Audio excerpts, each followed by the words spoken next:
Right, the United Nations is concerned about the rising number of violations against children. UN Chief António Guterres was reacting to the organization's annual report on children in armed conflict. It found 24,000 grave violations committed against children in 20 countries last year. The report also found thousands more were pending verification due to limited resources and access constraints. It's the Name and Shame report by the UN, an annual exercise to list both state and non-state actors to conflicts who violate the rights of children through recruitment, killing and maiming, among other violations, with 2018 providing the highest numbers on record.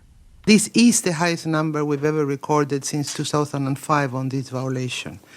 And if I have to say very quickly, of between 2017 and 2018, all violations are decreasing, all of them, except one, which is sexual violence against children, which is exactly the same amount as the year before.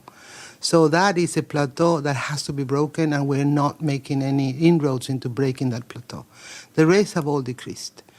But killing and maiming has gone up. Afghanistan topped the list with over 3,000 casualties, while attacks in Syria, which include airstrikes, barrel bombs and other munitions, killed or injured almost 1,900 children.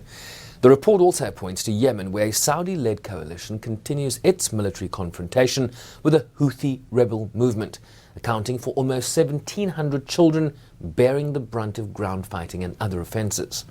The UN also pointed to the Israeli-Palestinian conflict, with almost 2,800 injured, including the killing of 59 Palestinian and 6 Israeli children. While of the situations in Africa, Somalia has presented a red flag for the UN.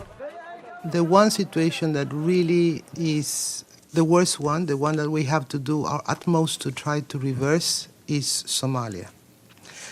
And I just want to tell you, sometimes when one focuses violation against violation in a list of 6 by country, you will see huge numbers on one violation and very little on the others.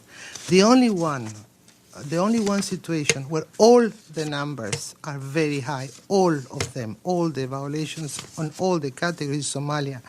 So I want to just make a plea right now to keep an eye on Somalia. If anybody can assist us in engaging in Somalia. Human rights groups have complained that despite the country's situations provided, the Afghan National Army, the US-led international forces in Afghanistan, and the parties to the Israeli-Palestinian conflict have not been listed in the annex of the report. The Secretary General has given a new order, and I can read it to you. It says, I request my special representative to further examine the cases of maiming and injuries caused by Israeli forces and urge Israel to immediately put in place preventive and protective measures to end the excessive use of force. I call upon the Al-Quds and Al-Qassam brigades to immediately cease the recruitment and use of children, which we have verified. And I further request my special representative to further examine recruitment and use by armed groups. Rights groups have also highlighted that the Saudi-led coalition in Yemen was listed in a category of parties taking steps to improve, despite overwhelming evidence of large-scale attacks on children in 2018. Sherwin Bryce-Pease, SABC News, New York.